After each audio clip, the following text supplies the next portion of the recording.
GSIS nagpatupad ng 3 buwang palugit sa bayad loan para sa mga miyembro at pensioners na nasalanta ng bagyo.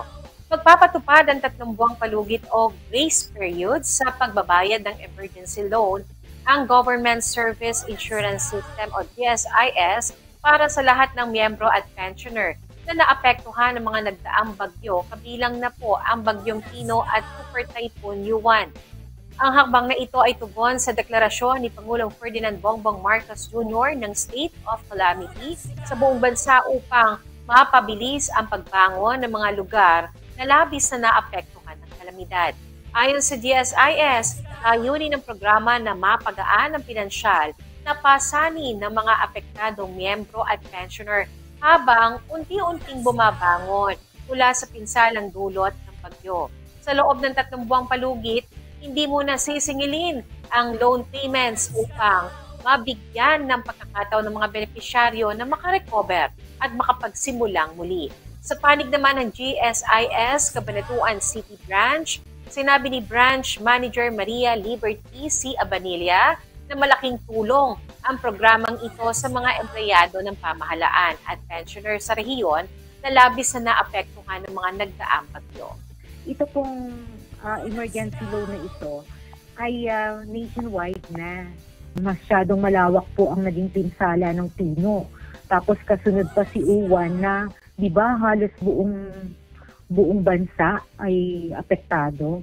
So nag-decide po ang management or sa panawagan na rin ni PBBM kasi i-declare na under calamity ang buong Pilipinas.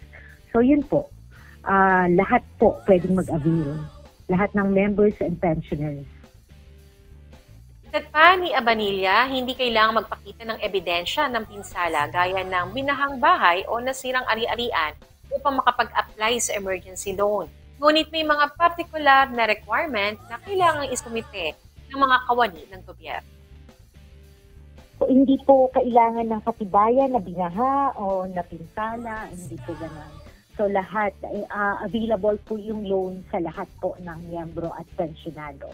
At ang maganda pa nga po, may moratorium. Kasi nga, ina-assume na ang daming naapektuhan, magkasunod eh. So 3 buwan na may grace period ang pagbabayad.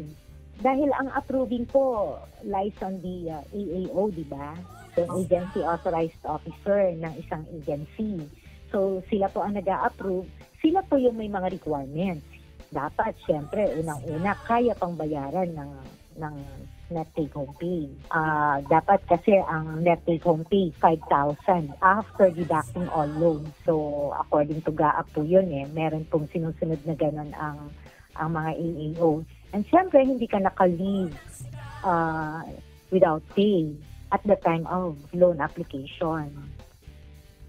Ipinaliwanag din ni Abanilla na dahil sa dami ng mga miyembro at pensioner ng GSIS sa buong bansa, maaari magkaroon ng kaunting pagkaantala sa pagproseso at paglabas ng loan.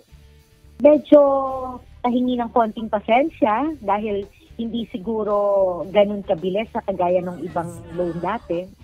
Siguro it will take 5 to 7 days bago makredit from the approval to ng AAO ha. Although yung mga pensioners, walang approval yan eh. Pag nag-loan sila, granted na kaagad, ano. Tapos, maghihintay na lang sila ng i-crediting from the time of granting. Medyo matagal ng konti. Hindi naman matagal na matagal. Kasi nagta-traffic din sa bangko, ano po, sa i-crediting. Bukas ang GSIS Emergency Loan Program mula November 7, 2025 hanggang February 7, 2026. Maaari mag-apply ang mga miyembro at pensioners sa pamamagitan ng GSIS Touch Mobile App, sa opisyal na website ng GSIS o sa pinakamalapit na GSIS branch. Ang loan amount ay 20,000 pesos para sa mga first-time borrower at hanggang 40,000 pesos naman para sa mga may existing loan, kung saan ibabawas ang natitirang balanse sa kasalukuyang utang. Babayaran ito sa loob ng 3 taon na may 6% interest per annum.